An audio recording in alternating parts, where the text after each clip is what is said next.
But let's talk about this matchup. Ohio State versus Texas, two of the Blue Bloods, two of the most storied programs in college football history.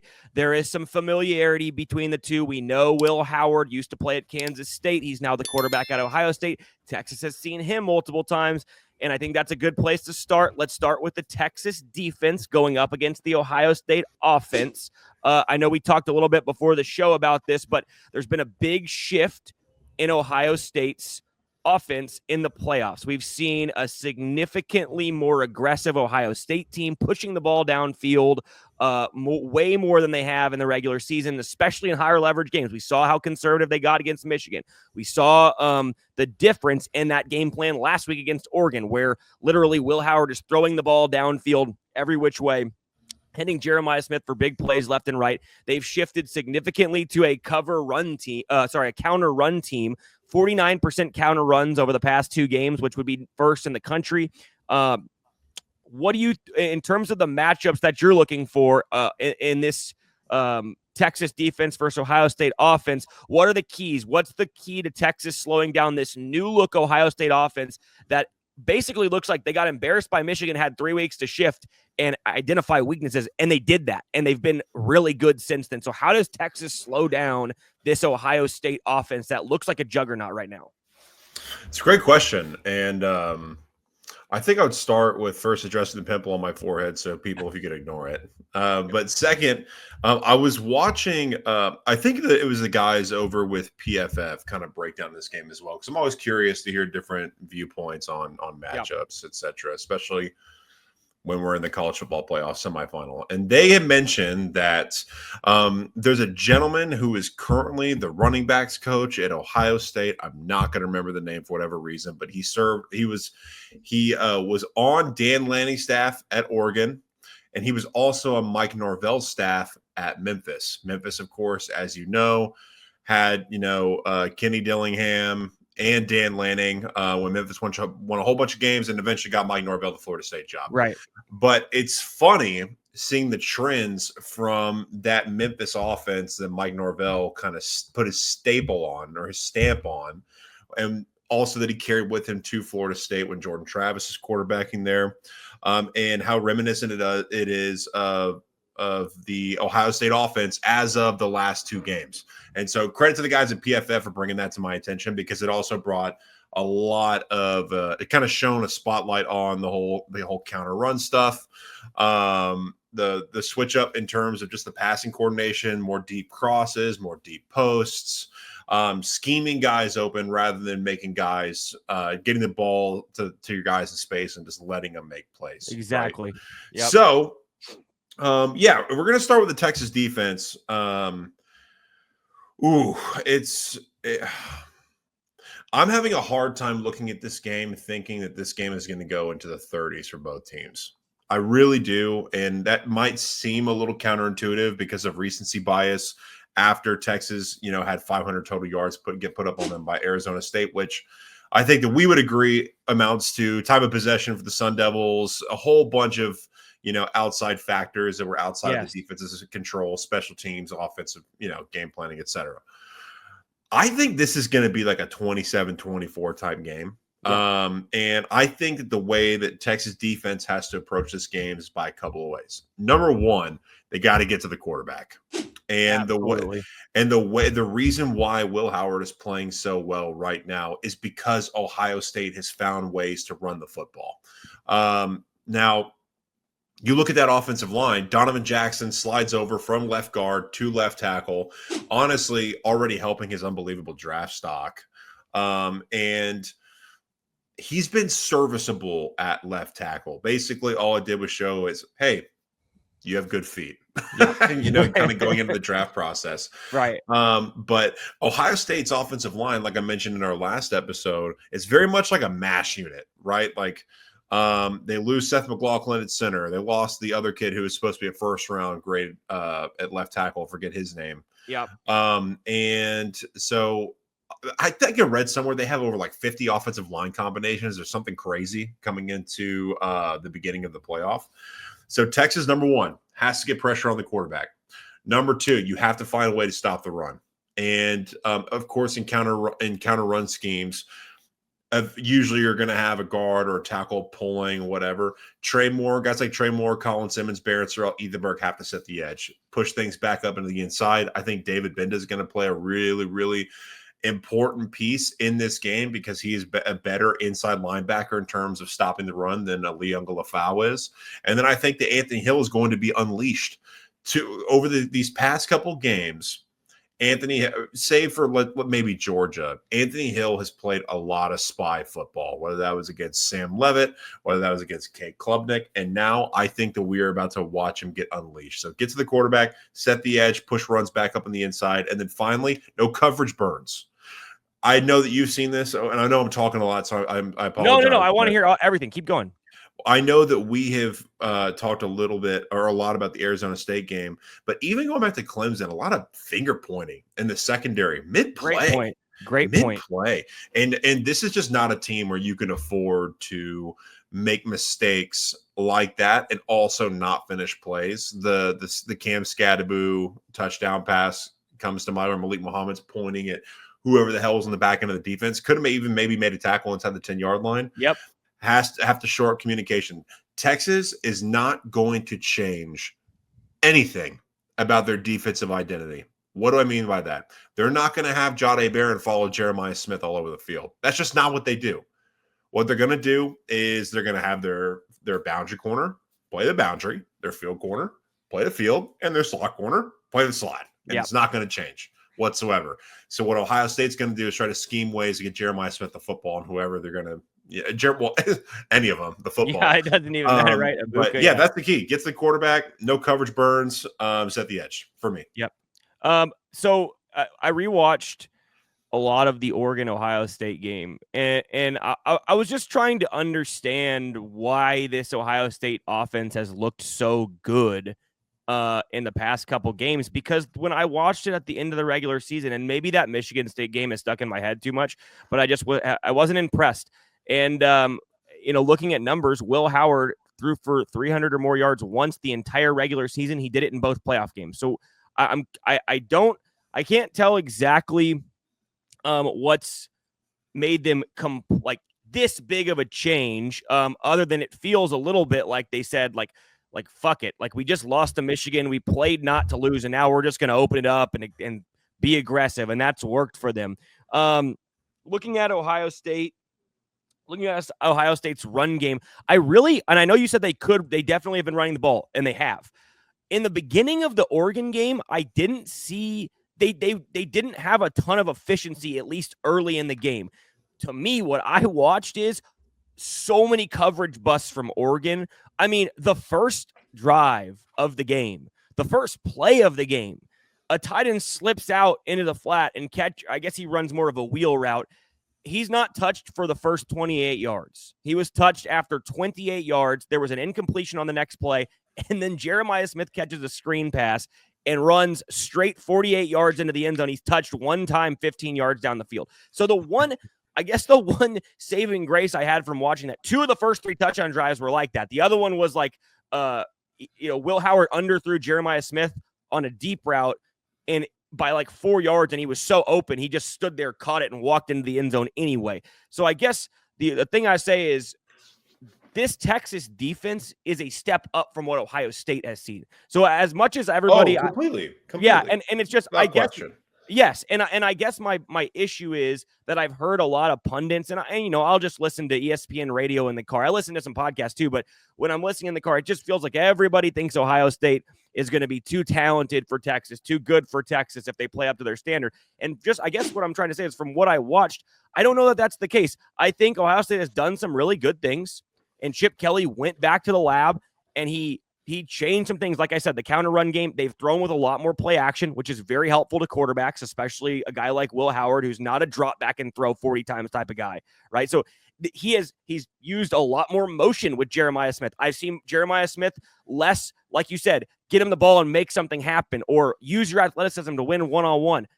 It's been more, let's use motion and get him into an advantageous spot where now he's got a safety on him and he can run a deep post against a safety. And that has really, really helped him in these 2 games. And so we're seeing guys run wide open. And yes, it's partially scheme, but that Tennessee secondary wasn't great. And I will say this, of the 3 games, Will Howard has thrown for 300+ yards, 2 were against Oregon. So there's obviously an advantageous matchup. Ohio State offense versus that Oregon defense. They like playing against that Ducks defense. This is a step up for Ohio State. I agree with everything you said. Texas has to get pressure. Absolutely. If we don't get pressure, I think we're like 40th in the country in pressure. There's been games where we have had guys wreck games, but in general, we're not phenomenal. And Ohio State has done a really good job protecting. Go ahead, jump in. You know, the funny thing about recency bias is I think that if Texas would have played anybody but Sam Leavitt last week, I think that we would have been like, holy shit.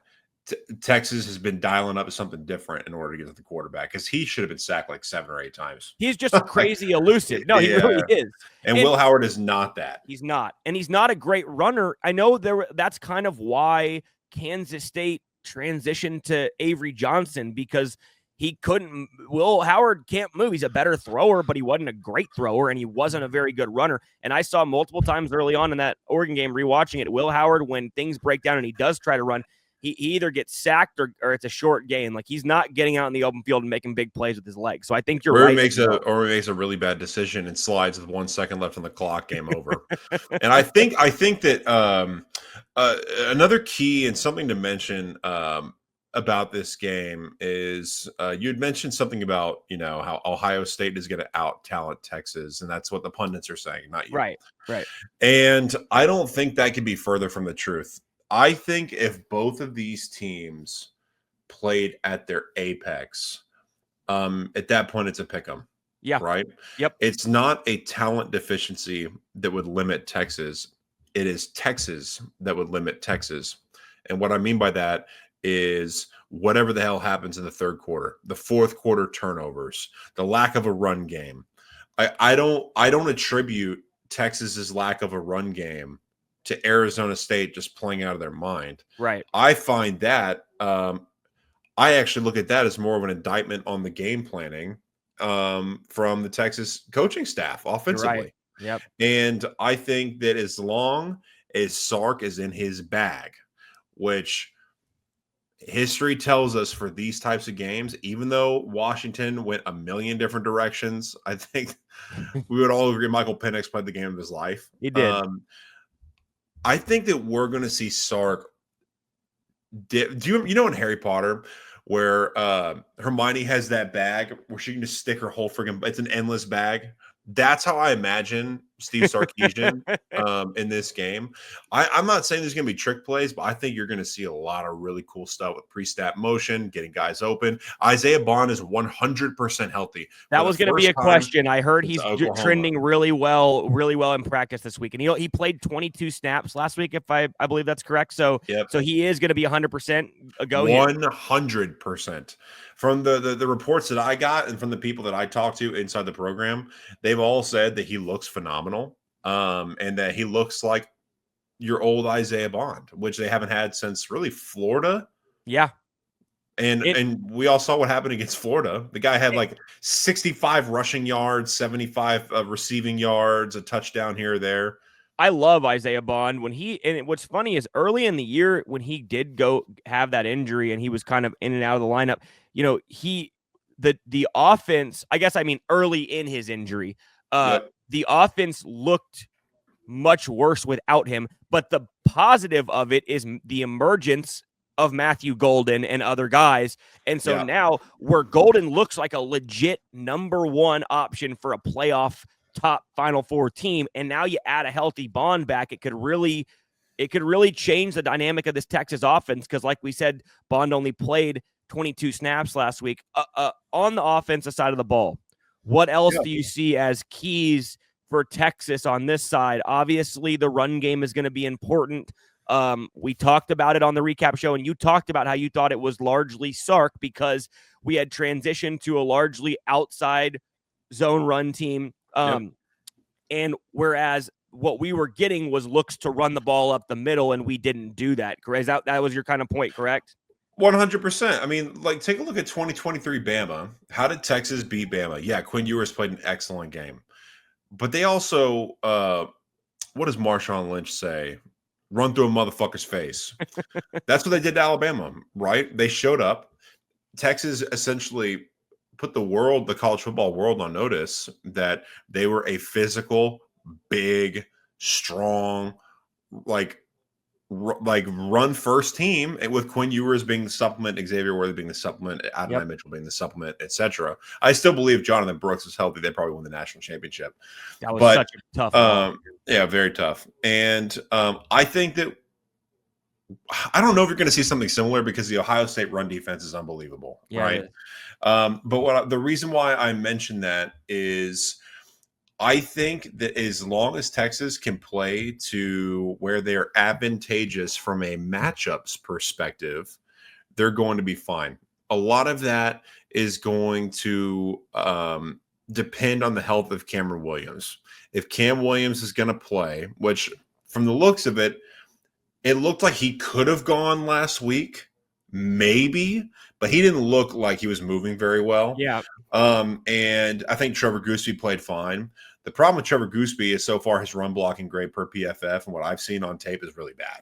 And so I heard a stat today that specifically on outside zone runs, as a run blocker, you have the difference between Cam Williams is like top 5 in the country, and you have Gooseby outside the top 250. Like that was the difference in grade in our specific main zone run scheme, which is a massive difference. And we saw it on the field. We really, that's not the only reason, but it played a fucking role for sure. Yeah. And now you're not dealing with edges like Prince Dorba. You're dealing with edges like Jack Sawyer. Right. And so now the entire dynamic changes. So I think the help of Cameron Williams is going to be really important. The run game is going to be really important. The emergence of Isaiah Bond, and because Jim Knowles is the inventor of a 3-high safety look, like he basically invented that entire thing schematically.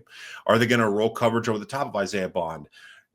Not to mention, let's talk about Godzilla in the defensive backfield and Caleb Downs. He is a fucking problem. Yeah, and it is going to be a brain. I'm enticed to watch the intellectual dueling between Quinn Ewers and Caleb Downs, because I think that is going to be key to the game if Texas can move the football effectively, with or without a run game. Yep. So. No, I completely agree. And I was listening to somebody talk about how, especially the last couple games, they've really kind of moved him around into almost like a hybrid safety linebacker type deal, which is where he's kind of at his best. And it's really made them even better. I mean, dude, the way that Oregon's offense just could not move the ball, and Downs and Sawyer flying all around the field, and it's just, getting pressure on Gabriel. They made Oregon look like petulant little children, to be honest. I mean, they did. Yeah. The other thing I was going to say was we've already talked about this last week, but like the lack of adjustment from Oregon, right? Bad, and real bad. People are just going to take a look at that game again, recency bias. They're going to look at that game from face value, like, oh well, Ohio State kicked Oregon's ass. It's like, well, that's two-sided. Did they get out to a big lead early? Yes. Whose fault is that? More Oregon than it is Ohio State's success, in my opinion. No, right? I completely agree. Yeah. Jabbar Muhammad was the only defensive back that showed up to play football for Oregon. They couldn't get any pressure. And I think that they were putting like 6-7 in the box every play to stop Quinshon Judkins and Travion Henderson. And then that's when we kind of all found out,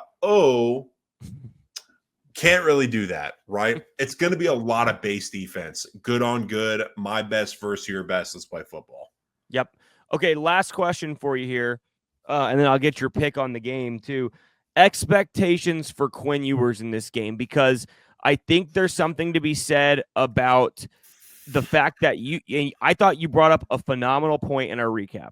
No quarterback pretty much in the country is more criticized and picked apart than Quinn Ewers. And finally, after, a really rough stretch to end the season, really since the Michigan game, he stepped up and lived up to his billing and delivered in the biggest moment. The weight felt like it was lifted off of his shoulders, although I know he gets happy, but he's so calm and collective. He just doesn't show a lot of emotion. Sark talked about it after the game. Regardless, he's not going home, but the game's back in Texas, right? In Cowboy Stadium. I know he's played at South Lake Carroll, and then he's playing his old team who he initially went to, right? He was roommates with Jack Sawyer at Ohio State. Yep. Do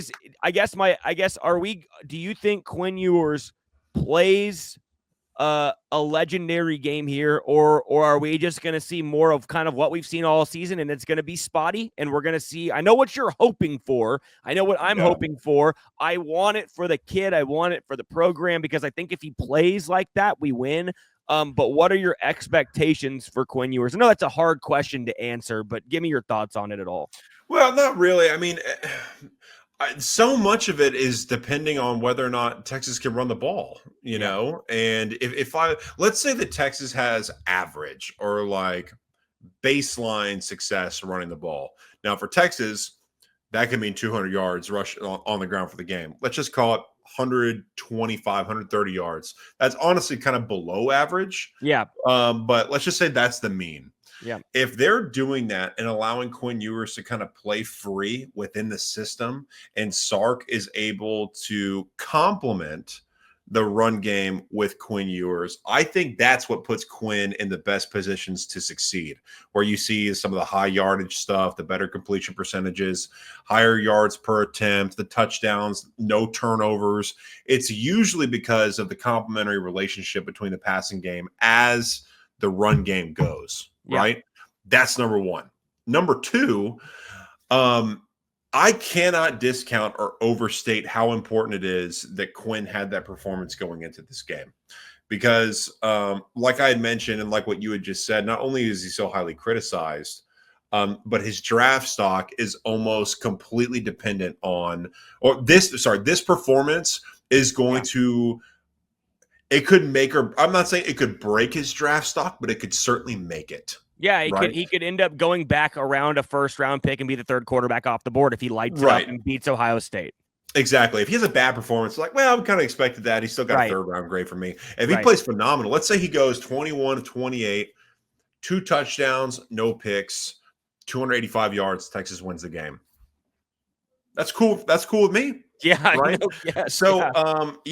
My expectations for Quinn, if I were to throw out a stat line, it's going to play. My stat line is going to give away my prediction. I think he's probably going to be somewhere in the mid 60s from a completion percentage standpoint. I think he's probably going to end up around 235 to 240 yards. I think we're looking at 2 touchdowns and a pick. Like that's kind of where, that's kind of the mean for Quinn. You know what I mean? And so that's not good enough. Yeah. It's not good enough to win the game. If he does anything better, that to me, that's a B minus C plus. What do we lose by if he plays that way? What is Texas? I think Ohio State covers. I think Texas. Okay. I think Ohio State would, or sorry, by a touchdown, 7-10. Yeah, pretty much. Yeah. Now let's talk about this. So we watched the first half of the Georgia game. We were like, holy shit, man! Quinn is on fire. He's playing unbelievable. Third quarter lull, smack. Georgia wins that game. Yep. If Quinn comes out and let's say his final stat line looks something like this: 23 of 34, 325 yards, 3 touchdowns, no interceptions. Texas wins. Period. Yeah. Yes. Absolutely. So no questions about it. If they can limit, if Quinn Ewers can just limit the turnover, whether it's a sack fumble, what you've seen twice against Georgia, whether it's a downfield shot interception, whether it's a funky ass lateral behind the line of scrimmage because you're getting pressure and you're trying to throw out of bounds, and limit the turnovers, make good decisions, play within the system, Texas has a chance to win the game. Yep. My prediction, Ohio State, but they do not cover. Okay, so you think you already kind of said it, right? 27-24 type of game, right? Yep. Mm-hmm. I think you're spot on. I don't think this is a shootout whatsoever. I think this is going to be a lower or a middle scoring game. I think you're in the ballpark, and I think I really think I'm going to I'm going to pick Texas, but it's with my heart. Ohio State's going to win the game. I'll take it back. Ohio State is going to win the game. I guess for the show purposes, I will pick Ohio State. And but Texas is going to win that bitch. That's right. That's right. That's right. I'm hoping. More than likely, I think what you said is accurate. That's probably what we're going to see from Quinn. That's probably what the score is going to be. Could Ohio State, if Quinn plays a poor game, could Ohio State roll Texas? Yeah, I really don't see that happening. I don't think that's going to happen, dude. I don't see either. The world like Stephen A. Smith. I don't know when the last time that guy watched college football. He needs to start watching out for these lawsuits, to be honest. But if I take a look at this game, let's talk about X factors. Yeah. I'll shoot it over to you. Who is your X factor for Texas? And I'll give you mine.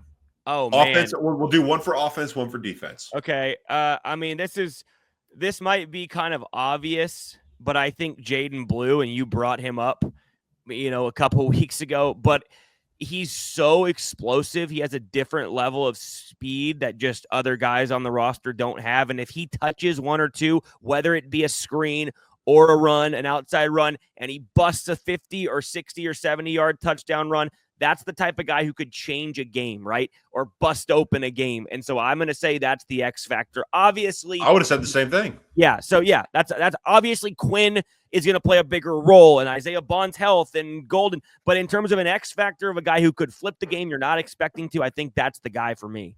I agree. I would have said Jaden Blue too, to be honest with you. And let's say if he does break open like a 55, 70-yard run, that tells me that Texas is probably operating very efficiently offensively. Good point.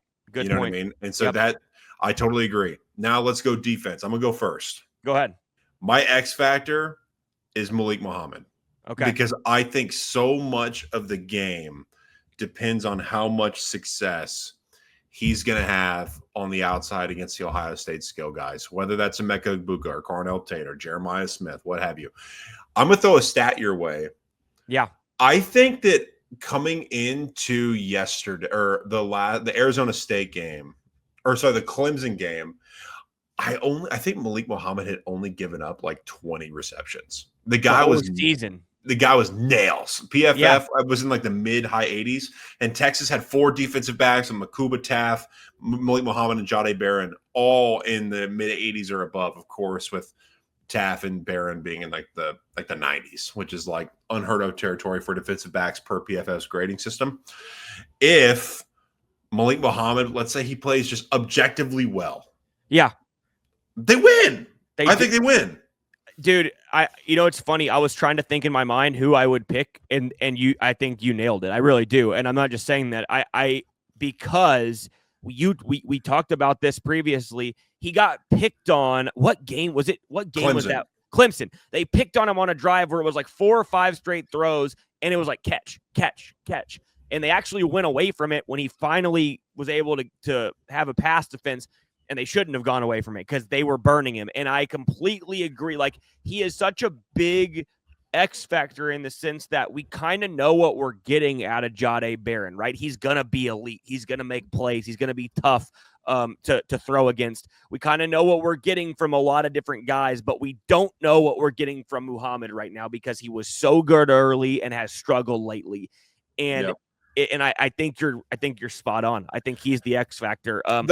The Klubnik like bully ball they did on Malik Muhammad reminded me so much of Michael Penix in the Sugar Bowl. It really did. I mean, like unbelievably thrown footballs where only Bryant Westco or Antonio Williams is going to catch that ball. I don't know how much I can blame Manny Muhammad in that situation. I know a lot of people are going to look back to the Scatterboo touchdown pass and be really upset with Malik Muhammad again. Sorry. I still think that Malik Muhammad is one of the best defensive backs and cover corners in the SEC. I really do. And I think he's going to show up in a big way. I hope he does. And I will say, like, you are right. In a lot of the throws that Clemson made, he's there. He's right there. He's got a hand up. He's attached at the hip, and it's a really good throw and a good catch. Now, like you said, the Scatterboo throw, he didn't know he didn't know it was a toss. He thought it was just a regular route, and he got turned around. I mean, he did. He got absolutely turned around. It was he got burned. But it's one Yep. route, right? It's one route. Yes, it was a big play, but it was one route and it was regular. It was man on man, and it was an underthrown ball that he couldn't get to. Most of the completions that Malik Muhammad gives up, you're right. He's in phase, almost like throughout the entire route. Yeah, which I can live with. I'm curious to see what Ohio State does pre-snap motion, and I'm curious to see how they view the matchup with Jalen Gilbo. Like that to me is very intriguing. Yeah, he's another X factor because what are we getting from him is important. I would because Emeka Egbuka primarily operates out. He and Carnell Tate both operate a lot out of the slot, and so I'm curious to see what Ryan Day does and what Chip Kelly does. In order to, if they think they have a matchup there, you know what I mean? Yep. So. And I'll kind of like, we can move on to their game, but like I'll close with this, and it's what we talked about earlier. If Texas has to get some pressure here and help those guys too, right? Like they cannot let Will Howard sit back and have tons of time to throw.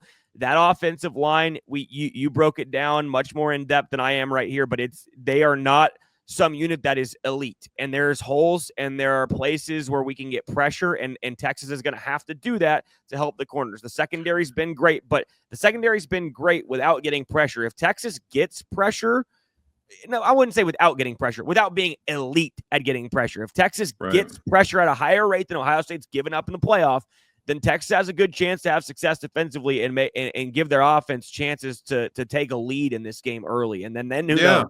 100%. And last thing I'll say is that Trey Moore could not have picked a better time to really start coming on. He's been really good lately. He's been outstanding. Trey Moore's been playing well. Ethan Burke's been playing well. Barron Sorrell's been playing well. Colin Simmons has been playing phenomenal. I think Alfred Collins is starting to kind of regress back to the mean a little bit. He's still playing solid. Vernon Broughton is still, I think, kind of elevating his level of play. If they can get Will Howard on the ground 4 or 5 times, anything can happen. Yeah, that's all I'm going to say. Because Texas was counted out against USC in 2005 when everybody said they were going to lose. And then now, granted, Texas doesn't have number 10 walking to the door. Yeah. But that was a team that had some deficiencies offensively with an elite defense that had to have one player carry them and Superman them to a win. The Texas offense has a lot of skill guys that can make plays. You got Jaden Blue, you got Trey Wisner, you got Matthew Golden, Isaiah Bond, Gunnar Helm. Gunnar Helm is just like David Thomas from those old Texas teams. Yep. Texas has. I'm gonna make a change to my prediction. I think Texas wins and they cover. Okay. I don't know what to do here because I picked when Turner and I talked about this on our podcast. We didn't break down the games, but we talked about like what we were picking because we have a bowl pick 'em and we're tied, and it comes down to the last 2 games, and you got to take Texas. I did. I took Texas, and so I guess whatever. Fuck it. For sake of that and continuity, give me the Longhorns to win the fucking game. Give me the Horns. How could we pick against our guys? Come on now. I don't know. Yeah.